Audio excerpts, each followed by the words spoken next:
तुम एज में बड़ा हूँ, पढ़ा लिखा भी मैं नहीं हूँ ज्यादा।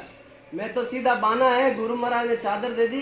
एक ही लक्ष्य है, भारत राष्ट्र का हित और सनातन हिंदू धर्म का हित का कार्य कैसे हो सके, उस कार्य के लिए हम भटक रहे हैं। और उस कार्य के लिए हमें ये मां फैलाना पड़े तो कोई शंका है ही नहीं, क्योंकि हमारा तो काम ही वही है, झोली लेकर के निकल जाना और लेकर के आना। अब मैं तो आपसे कुछ मांगूंगा ही नहीं, मैं तो आपसे यही कहूंगा कि इसको संभालना कैसे है। व्यवस्थाओं की सूचियां बन जाएगी और आप प्रबंध समिति में हैं, सब ये समझ लीजिए।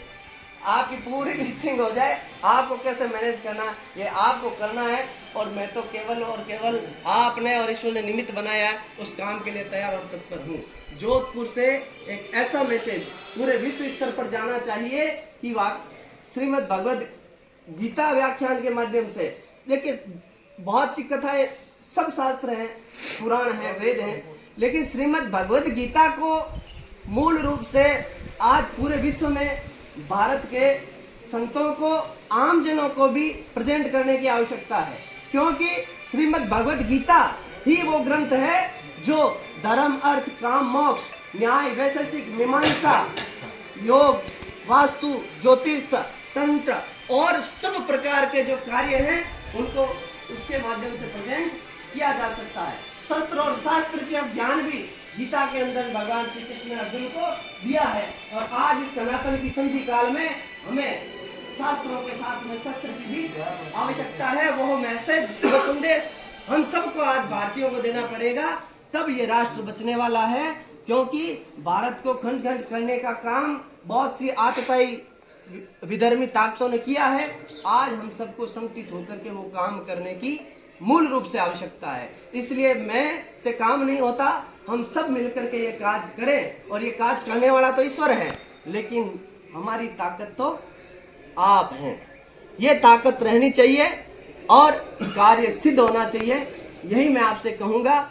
और सबसे मैं कहूँगा कि आप 2-2 मिनट अपना सुझाव भी दें, अपना वक्तव्य भी दें। सबसे पहले मैं सुरेश जी राठी जी से कि आप अपना बिल्कुल उद्बोधन देकर के हमें कृतार्थ करें, अपनी बात रखें। छावा जी, डॉक्टर साहब, मैन जी, जितने भी पधारे प्रभु जी, जय सिया राम। जय श्री राम। आपका व्यक्ति तो फेसबुक पर डाल दिया है तो पूरे वर्ल्ड में चला गया। मुझे वर्ल्ड में नहीं जाना, सनातन को हमें खूंटा रोकना है। आप अपने वचनों से हमें कृतार्थ करें। गुरुदेव का आशीर्वचन हम प्रोग्राम में अंत लेंगे, इनका आशीर्वाद मिले। सभी को प्रणाम। महाराज जी से कल या परसों ही फर्स्ट टाइम मुलाकात हुई मेरी। आप भी रील चालू रखो। चलो चलो है। मेरा ये मानना है साथियों कि संत और जगह, संत के अगर दर्शन हो जावे और डूंगरिया जैसी जगह में अपने पैर पड़ जाए तो अपना कल्याण हो जाता है।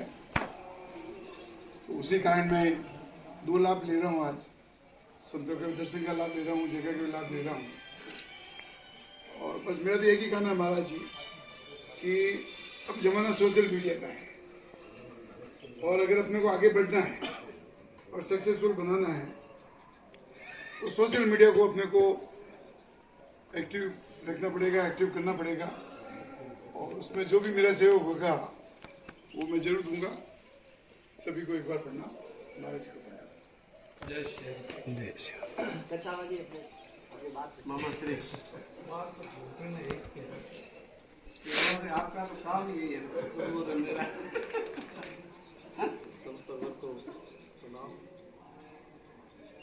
एक ही उद्देश्य है, कार्यक्रम सक्सेसफुल। उसके लिए टीमें भी बनेंगी। आपने बताया सोशल मीडिया के साथ साथ मेरे को पर्सनल टच भी जरूरी है। सोशल मीडिया इतना ज़्यादा हो गया है, मैं 2 महीने भर से मैं व्हाट्सअप चालू किया, मैं व्हाट्सअप पे नहीं था। अब भी मैं रात में देखता हूँ, मैं आए नहीं कड़े यार, तो फोन तो किया चाहे व्हाट्सअप हो चाहे मैसेज हो, 50% लव है। टेलीफोन 100% लव है। बात होती है, वापस आता है, सवाल का जवाब आता है कि आऊँगा नहीं आऊँगा।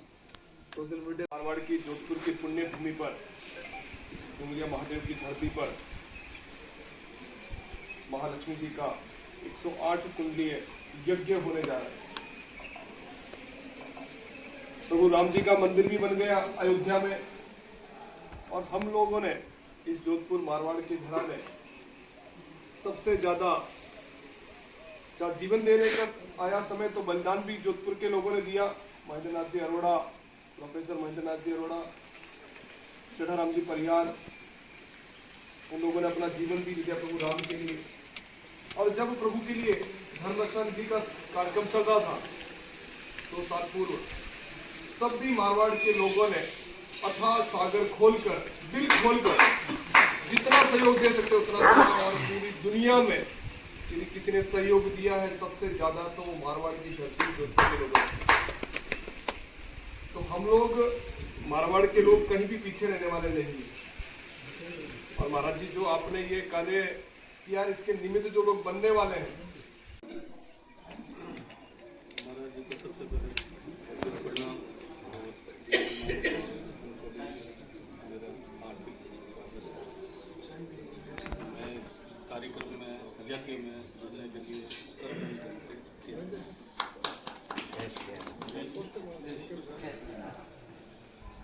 यहाँ विराजे सभी संतों के चरणों में वंदन करते हुए जो भी श्रोतागण सुन रहे हैं, जो भी विराजित हैं और इस यज्ञ में जो शामिल होने के लिए मुझे भी यहाँ पे आमंत्रित किया गया।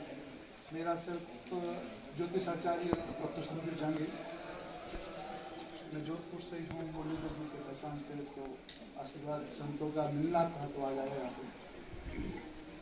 बहुत अच्छा और पुण्य का काम यह है कि ये जोधपुर की पावन नगरी पर ये यज्ञ हो। अब इसका ज्योतिषीय विश्लेषण 1 मिनट के लिए कर देता हूँ। 11 अप्रैल को जो तारीख, सबसे अहम नवरात्रि की तारीख, तृतीया, उस दिन कृत्तिका नक्षत्र, कृत्तिका नक्षत्र का स्वामी सूर्य, सूर्य जब अपने पूर्ण यौवन पर होता है तो करीब दोपहर के 12 बजते पूर्ण यौवन। लेकिन जब सूर्य की पहली किरण जब इस धरती पे आती है तब हम लोग जगते हैं। अब उस दिन का सौभाग्य देखो, उस दिन कृत्तिका नक्षत्र, और कृत्तिका नक्षत्र का स्वामी सूर्य, और कृत्तिका नक्षत्र की राशि शुक्र, शुक्र ऐश्वर्य। अब जैसे संत इन्होंने तो इस सांसारिक मोह को छोड़ दिया, लेकिन दूसरे जो है अपन सांसारिक मोह को नहीं छोड़, अपने को उसके लिए लक्ष्मी चाहिए, ऐश्वर्य के लिए लक्ष्मी चाहिए। गाड़ी ले रहे हैं तो भी लक्ष्मी चाहिए, बंगला ले रहे हैं तो भी लक्ष्मी चाहिए। अब उस दिन राशि शुक्र की, शुक्र ऐश्वर्य का कारक, ज्योतिष की गणना में बता रहा हूं, शुक्र ऐश्वर्य का कारक। अब यहाँ पे इतना अच्छा मिला कि दुनिया की, पूरे ब्रह्मांड में, दुनिया में अगर सनातन का डंका बज रहा है तो सूर्य कृत्तिका नक्षत्र से बज रहा है। और अपन लोग जो इसमें भागीदार बन रहे हैं, अपने को ऐश्वर्य की प्राप्ति, लक्ष्मी यज्ञ ही हो रहा है, और कोई यज्ञ नहीं हो रहा है। यहाँ बहुत विचाराधीन होकर, शायद मेरे हिसाब से, मैं तो इस कैलकुलेशन में साथ नहीं था, लेकिन बहुत कैलकुलेशन करके इसको यहाँ पे इस तारीख को नोटेट किया गया। क्यों? 11 की जगह 10 भी हो सकता था, 12 भी हो सकता था, नवरात्रि तो थी, लेकिन उस दिन, इसलिए ये अभी से लगता है कि ये प्रोग्राम तो 101 तक का सफल होना, इसमें कोई दो राय नहीं। जय श्री राम। इसमें तो कोई दो राय नहीं। बाकी संतों की आप सभी बैठे हैं, बहुत गुणीजन यहाँ विराजित हैं, और सभी अपना सहयोग करके उम्मीद करता हूँ कि इस प्रोग्राम को सक्सेस बनाने में भूमिका निभाएं। जय श्री राम।